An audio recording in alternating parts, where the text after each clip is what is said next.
Do you want to come with me? Because if you do, then I should warn you.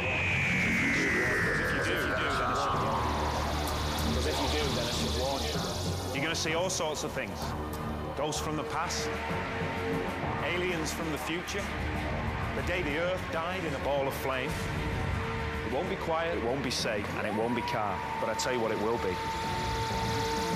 I'll tell you what it will be. The trip of a lifetime.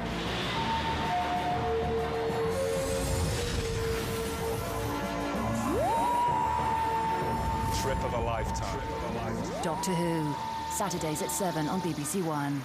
20 years ago today, on March 26, 2005, fans around the world began what would become the trip of a lifetime, when Doctor Who returned after being off the air for nearly 16 years with the airing of Rose. Rose was a first for many things. It was the first official episode of Who since the 1989 airing of Survival starring 7th Doctor Sylvester McCoy, and that's not counting the 1996 television movie starring 8th Doctor Paul McGann. It was the first introduction of Christopher Eccleston's 9th Doctor and Billie Piper's Rose Tyler, the first with the new production team and showrunner, and the first of the 21st century. So, how did people react to the return of the Doctor and his trusty blue box after so long? Well, first, I want to tell the story of all the amazing cast and crew who worked their asses off to bring the most iconic sci-fi show ever made back.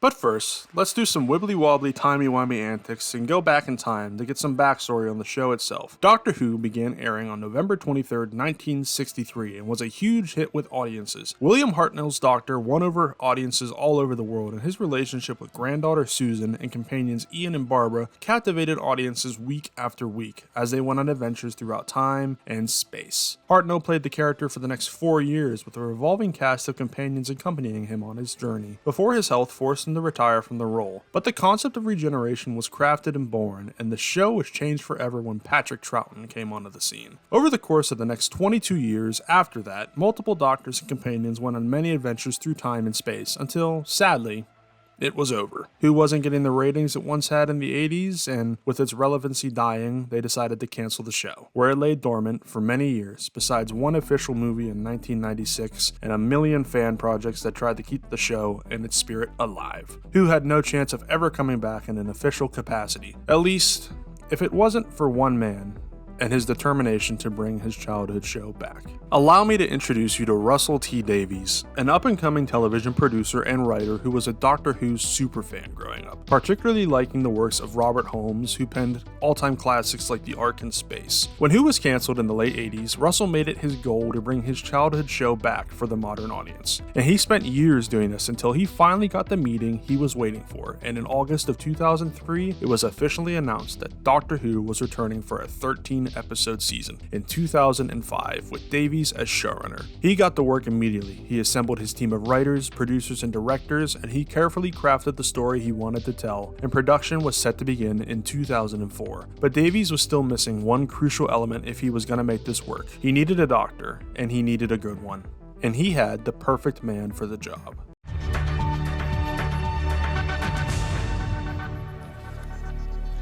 Hello, a very good morning to you, and thank you for joining us this morning. Also on today's programme... No power in this universe can stop the Daleks! It's a new phase to take on those old enemies. The 9th Doctor Who is revealed. Now, time for viewers of a sensitive disposition to hide behind the settee. Doctor Who is set to return to our screens with a brand new actor in the lead role. The BBC has announced that Christopher Eccleston has landed the part of the famous Time Lord.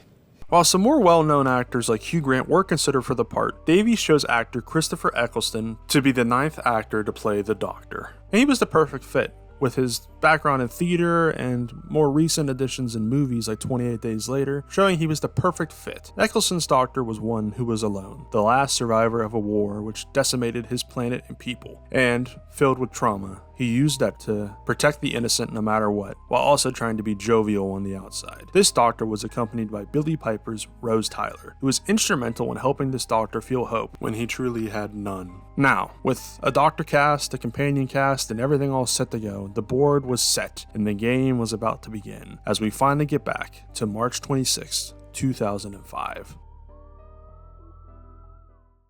Rose starts with the titular character living her mundane life, working her mundane job, going day to day in modern day 2005, until one night, mannequins come to life and she is rescued by a man who will change her life forever. Rose, curious by the man, goes to investigate him and finds he's all over history, without aging, and her curiosity grows. Eventually, she learns about the Doctor's strange world, with the two eventually stopping the Nestine consciousness and saving London. Afterwards, the Doctor invites Rose to travel with him in the TARDIS, and the rest is history. So, how did fans and audiences around the world react to Rose? Well, the fact that a Christmas special and a whole nother season was confirmed shortly after the episode aired is a good sign. A very good sign. Rose garnered 10.81 million viewers in its first week, and the success only grew from there. If it wasn't for the success of Rose, Doctor Who would probably not be on the air today and would have ended after that one and only season. But because it was such a success, we got so many stories that inspire future generations of storytelling and storytellers. And that's the beauty of Doctor Who. It can be so many things to so many people. To some, it's to teach and learn about history. To some, it's to show our emotions and humanity. To love, to cry, to rage, to accept, to grow with characters we love and learn to be better people. And to some, it's just a simple escape from reality, an hour away from the drudges of work, school, whatever is troubling you at the time. And in essence, we have all become the Doctor's companions, as we all grow and mature into the people we are meant to be through our travels with this strange man or woman from outer space. If it wasn't for Russell T Davies and his team's amazing work on Rose, we wouldn't have had an amazing 20 years of adventures in time and space. And let's hope the trip of a lifetime continues for another 20 more.